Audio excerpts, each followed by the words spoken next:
সুপ্রিয় দর্শক মণ্ডলী, প্রতিদিনের মতো চলে আসলাম এই মুহূর্তের আজকের 23শে মে 2026 রোজ শনিবারের খুবই গুরুত্বপূর্ণ ঝড় বৃষ্টি, নিম্নচাপ এবং ঘূর্ণিঝড়ের আবহাওয়ার সংবাদ নিয়ে। এবার তীব্র ঝড় বৃষ্টি ও তাপপ্রবাহের মধ্যেই বর্ষা মৌসুম নিয়ে সুখবর দিল আবহাওয়া অধিদপ্তর। আগামী 30শে মে দেশের আকাশে প্রবেশ করতে যাচ্ছে মৌসুমি বায়ু প্রবাহ, যার প্রভাবে আগামী সপ্তাহেই দেশের মধ্যে প্রবেশ করতে যাচ্ছে বর্ষাকাল। দেশ জুড়ে বর্ষা মৌসুম সক্রিয় হওয়ার পূর্বেই সারা দেশব্যাপী আগামী এক সপ্তাহ জুড়ে বয়ে যেতে পারে তীব্র তাপপ্রবাহ। এদিকে আজ রাত থেকে পরবর্তী 24 ঘন্টার ভেতরে রংপুর, ময়মনসিংহ, সিলেট, রাজশাহী, ঢাকা, চট্টগ্রাম ও ত্রিপুরা রাজ্যের বিভিন্ন অঞ্চলের ওপর দিয়েই মাঝারি থেকে ভারী বৃষ্টিপাতের আশঙ্কা। পাশাপাশি অন্যান্য অঞ্চলগুলোতে বৃদ্ধি পেতে পারে তাপমাত্রা পরিস্থিতি, দু এক অঞ্চলে হতে পারে আকস্মিক বৃষ্টি। এমনটাই জানা যাচ্ছে আজকের ইউরোপিয়ান, আমেরিকান এবং জার্মান ভিত্তিক আবহাওয়ার পূর্বাভাস মডেল রাডারগুলো থেকে। তো প্রিয় দর্শক, আজ থেকে পরবর্তী এক সপ্তাহের বিস্তারিত আবহাওয়ার রিপোর্ট থাকছে আজকের এই ভিডিওটিতে। তো কে কোন জেলা থেকে আমাদের এই ভিডিওটি সরাসরি লাইভ দেখছেন কমেন্ট করে জানিয়ে দিন। প্রতিনিয়ত আবহাওয়ার খবর পেতে আমাদের ইউটিউব চ্যানেলটিকে সাবস্ক্রাইব করে নিতে ভুলবেন না। সুপ্রিয় দর্শক মণ্ডলী, প্রতিদিনের মতো আমরা সরাসরি এ পর্যায়ে চলে আসলাম ইউরোপিয়ান আবহাওয়ার পূর্বাভাস মডেল রাডারের কৃত্রিম ভূ উপগ্রহ চিত্রে। তো শুরুতে আমরা এই মুহূর্তে দেশের আকাশ পাশাপাশি সামুদ্রিক আবহাওয়া পরিস্থিতি কী রয়েছে সেই আপডেটটি জানিয়ে দিব। এদিকে দেশের মধ্যে প্রবেশ করতে চলেছে শক্তিশালী মৌসুমি বায়ু, যার প্রভাবে আগামী 30 তারিখের পর হতেই সারা দেশে সক্রিয় হতে পারে বর্ষা মৌসুম। এই মুহূর্তে দক্ষিণ পশ্চিম বঙ্গোপসাগর উত্তাল অবস্থায় রয়েছে, সেখানে গভীর সঞ্চালনশীল মেঘমালা তৈরি হচ্ছে। তবে এই মেঘমালা তৈরি হওয়ার কারণ হচ্ছে মৌসুমি বাতাস, কারণ ইতিমধ্যেই মৌসুমি বাতাস দেখা যাচ্ছে যে মিয়ানমার পর্যন্ত পৌঁছে গেছে।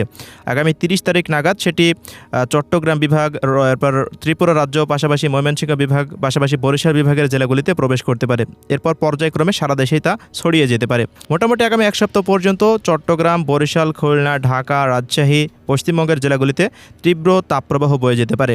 এরপর মৌসুমি বাতাস প্রবেশ করে গেলে সারা দেশেই তাপপ্রবাহ কমে আসবে।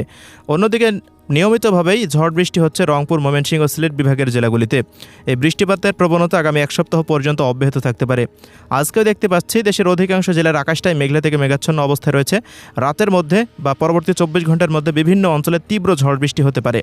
তো আমরা এই মুহূর্তে সরাসরি চলে আসলাম ইউরোপিয়ান আবহাওয়ার পূর্বাভাস মডেল রাডারের বৃষ্টিবাহী মোডে।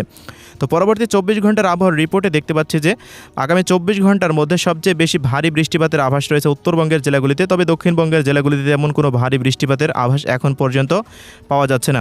পরবর্তী 24 ঘন্টার ভেতরে ময়মনসিংহ, শেরপুর, জামালপুর, নেত্রকোনা, সিলেট, সুনামগঞ্জ, মৌলভীবাজার, হবিগঞ্জ, পাশাপাশি এদিকে রংপুর, দিনাজপুর, ঠাকুরগাঁও, পঞ্চগড়, নীলফামারী, লালমনিরহাট, কুড়িগ্রাম ও গাইবান্ধা জেলাগুলিতে মাঝারি থেকে ভারী বর্ষণ হতে পারে। রাজশাহী বিভাগের নওগাঁ, জয়পুরহাট, বগুড়া, সিরাজগঞ্জ, নাটোর, পাবনা এই সমস্ত অঞ্চলগুলোর কোথাও কোথাও মাঝারি ধরনের বৃষ্টিপাতের আশঙ্কা রয়েছে। ঢাকা বিভাগের কিশোরগঞ্জ, গাজীপুর, টাঙ্গাইল এই অঞ্চলগুলোতেও মাঝারি ধরনের বৃষ্টি বা বজ্রসহ বৃষ্টিপাত হতে পারে। তা পরবর্তী সময়ে পাশাপাশি এদিকে চট্টগ্রাম বিভাগের ব্রাহ্মণবাড়িয়া, এরপর কুমিল্লা, ফেনী, নোয়াখালী, লক্ষ্মীপুর, চাঁদপুর অঞ্চলগুলোরও বিভিন্ন অঞ্চলের ওপর দিয়ে মাঝারি ধরনের বৃষ্টিপাতের আশঙ্কা রয়েছে। ত্রিপুরা রাজ্যের ধলাই-খাওয়াই, গোমতী, ঊনকোটি, সিপাহীজলা, উত্তর দক্ষিণ পশ্চিম ত্রিপুরা, এছাড়াও এদিকে উত্তরবঙ্গের দার্জিলিং, জলপাইগুড়ি, আলিপুরদুয়ার, কোচবিহার, কালিম্পং এই সমস্ত অঞ্চলগুলোতেও বিক্ষিপ্ত বজ্রসহ বৃষ্টিপাতের প্রবণতা বৃদ্ধি পেতে পারে। বিকেল থেকে রাতের মধ্যে দেখা যাচ্ছে বরিশাল বিভাগের বরিশাল, পিরোজপুর, ঝালকাঠি, বরগুনা, পটুয়াখালী, ভোলাতে দু এক স্থানে বিক্ষিপ্ত বৃষ্টিপাত হতে পারে। এবারে তেমন কোনো বড়সড় আবহাওয়া পরিবর্তন লক্ষ্য করা যাচ্ছে না। এদিকে চট্টগ্রাম বিভাগের খাগড়াছড়ি, রাঙ্গামাটি, বান্দরবান, কক্সবাজার, মহেশখালী, টেকনাফ, চট্টগ্রাম এই অঞ্চলগুলোতেও দেখা যাচ্ছে আবহাওয়াটা অস্থায়ীভাবে আংশিক মেঘলা নিয়ে থাকতে পারে। খুলনা বিভাগের কুষ্টিয়া, মেহেরপুর, চুয়াডাঙ্গা, ঝিনাইদহ, মাগুরা, যশোর, এদিকে লোহাগাড়া থেকে দেখা যাচ্ছে নড়াইল, খুলনা, এরপর শ্রীকান্তপুর, সাতক্ষীরা, মংলা, বাগেরহাট এই সমস্ত অঞ্চলগুলোতে সারাদিনে আকাশটা অস্থায়ীভাবে আংশিক মেঘলা নিয়ে থাকতে পারে। রোদের কাজ করতে তেমন সমস্যা হবে না ইনশাল্লাহ। এদিকে ঢাকা বিভাগের মানিকগঞ্জ, ফরিদপুর, রাজবাড়ী, গোপালগঞ্জ, শরীয়তপুর, মাদারীপুর, মুন্সিগঞ্জ, নারায়ণগঞ্জ, নরসিংদী এই সমস্ত অঞ্চলগুলোতে আকাশটা অস্থায়ীভাবে আংশিক মেঘলা নিয়ে থাকতে পারে। ভারতের পশ্চিমবঙ্গের কলকাতা, উত্তর ও দক্ষিণ 24 পরগনা, পূর্ব পশ্চিম মেদিনীপুর, ঝাড়গ্রাম, পুরুলিয়া, বাঁকুড়া, হাওড়া, হুগলি, বর্ধমান, নদিয়া, কাটুয়া, শিউড়ি, নলহাটি, দুর্গাপুর, বীরভূম, মুর্শিদাবাদ পর্যন্ত আবহাওয়াটা স্বাভাবিক অবস্থায় থাকতে পারে। বড়সড় আবহাওয়ায় পরিবর্তন লক্ষ্য করা যাচ্ছে না। এই সমস্ত অঞ্চলগুলোর উপর দিয়ে বয়ে যেতে পারে তীব্র তাপপ্রবাহ। এছাড়াও বৃষ্টিপাতের প্রবণতা সবচেয়ে বেশি উত্তর পূর্বাঞ্চলের দিকেই অব্যাহত থাকার সম্ভাবনা আমরা দেখতে পাচ্ছি।